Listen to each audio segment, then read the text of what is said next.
முதலமைச்சர் விஜய் அமைச்சரவையில் அமைச்சராக பொறுப்பேற்றிருக்கக்கூடிய ஷாஜஹான் அவர்கள் செய்தியாளர்களை சந்திச்சுட்டு வராரு. அதை பார்க்கலாம். இந்திய யூனியன் முஸ்லீம் லீக்குடைய வரலாற்றிலே இன்றைய தினம் ஒரு முக்கியமான திருப்பம் நிறைந்த மகிழ்ச்சி நிறைந்த நாளாக இன்றைய தினம் அமைந்திருக்கிறது. குறிப்பாக இந்த தினத்திலே இங்கே அமர்வதற்கு காரணமாக இருக்கக்கூடிய பாபநாசம் தொகுதியைச் சேர்ந்திருக்கக்கூடிய வாக்காளர் பெருங்குடி மக்களுக்கும், என்னை வேட்பாளராக அறிவித்த இந்திய யூனியன் முஸ்லீம் லீக்கினுடைய தேசிய தலைவர் பேராசிரியர் காதர் மொய்தீன் அவர்களுக்கும் மற்றும் கூட்டணி கட்சி தலைவர்களுக்கும் இந்த நேரத்திலே நான் நன்றியை தெரிவிக்க வேண்டிய நேரம் இது. இந்த கடந்த தேர்தலிலே மக்கள் மகத்தான ஒரு மாற்றத்தை எதிர்நோக்கி வாக்களித்திருக்கிறார்கள். அந்த அடிப்படையிலே தமிழக வெற்றிக் கழகத்தினுடைய தலைவர் ஜோசப் விஜய் அவர்களுடைய தலைமையிலான ஒரு ஆட்சி அமையப்பெற்றிருக்கிறது.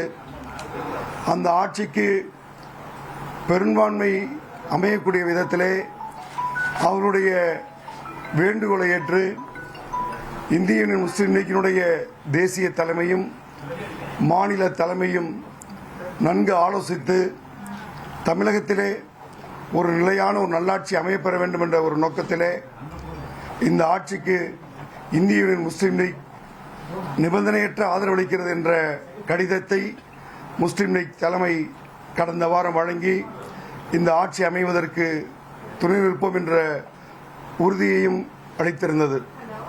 அதனுடைய தொடர்ச்சியாக தமிழக வெற்றிக் கழகத்தைச் சேர்ந்திருக்கக்கூடிய தலைவர்கள், அமைச்சர் பெருமக்கள் எல்லாம் அமைச்சரவையிலும் இந்திய யூனியன் முஸ்லீம் லீக் பங்கேற்க வேண்டும் என்ற கோரிக்கையை தொடர்ச்சியாக வைத்த காரணத்தினால் நேற்றைய தினம் இந்திய யூனியன் முஸ்லீம் லீக்கினுடைய மாநில நிர்வாகக் குழு கூடி ஆலோசித்து அமைச்சரவையிலும் பங்கேற்பது என்ற முடிவை எடுத்து இதன் மூலம் தமிழகத்திலும் ஒரு நிலையான ஆட்சியும் அனைத்து சமுதாய மக்களும் பயன்பெறக்கூடிய வகையிலே ஒரு நல்லாட்சி அமைப்பெறுவதும், குறிப்பாக சிறுபான்மை சமுதாயத்தினுடைய குரல் அமைச்சரவையிலே இடம்பெற வேண்டும் என்ற அடிப்படையிலும், சிறுபான்மை சமுதாயம், ஒடுக்கப்பட்ட சமுதாயம், பிற்படுத்தப்பட்ட சமுதாயத்திற்கு சேவையாற்றக்கூடிய இந்த அற்புதமான வாய்ப்பு சுதந்திர இந்தியாவில் தமிழ்நாட்டில் இந்திய யூனியன் முஸ்லீம் லீக்கிற்கு முதலாவதாக கிடைத்திருக்கிறதன் அடிப்படையிலே முடிவு செய்து அந்த கடிதத்தை மாண்புமிகு தமிழக முதலமைச்சர் அவர்களுக்கு அனுப்பி வைத்தோம்.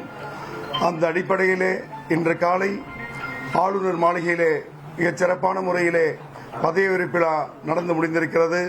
அதன் தொடர்ச்சியாக இன்று தலைமைச் செயலகம் வருகை நிற்கக்கூடிய நாங்கள் அமைச்சராக இன்று பொறுப்பேற்றிருக்கிறேன்.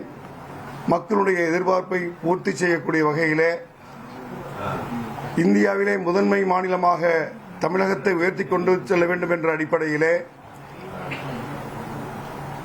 சமூக நீதி அரசாக, நல்லாட்சி அரசாக,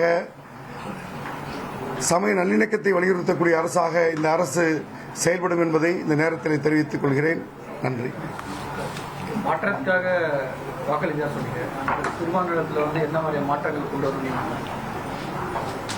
தமிழகத்தில் இருக்கக்கூடிய சிறுபான்மை மக்களுக்கு பெரிதாக கோரிக்கைகள் இல்லை என்று சொன்னாலும் சிறிதும் பெரிதுமாக சிறிய சிறிய கோரிக்கைகள் இருக்கிறது. வரக்கூடிய 2-3 தினங்களிலே முஸ்லீம் லீக்குடைய தலைவர் பேராசிரியர் அவர்கள் தலைமையிலே மாநில நிர்வாகிகள் ஆலோசித்து சமுதாயத்தினுடைய கோரிக்கைகளை ஒரு மனுவாக வடித்தெடுத்து மாண்புமிகு முதலமைச்சரை சந்தித்து சமுதாயத்தின் கோரிக்கைகளை வழங்க இருக்கிறோம். அதை செய்வார் என்ற நம்பிக்கை எங்களுக்கு இருக்கிறது. அதே மாதிரி வக்ஃப் போர்ட்லயும் இப்போ மாற்றங்கள் கொண்டு வந்திருக்கு.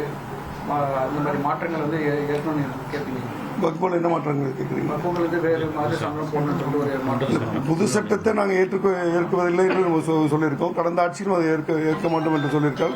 இந்த ஆட்சியும் அதையே நம்ம வலியுறுத்தோம்.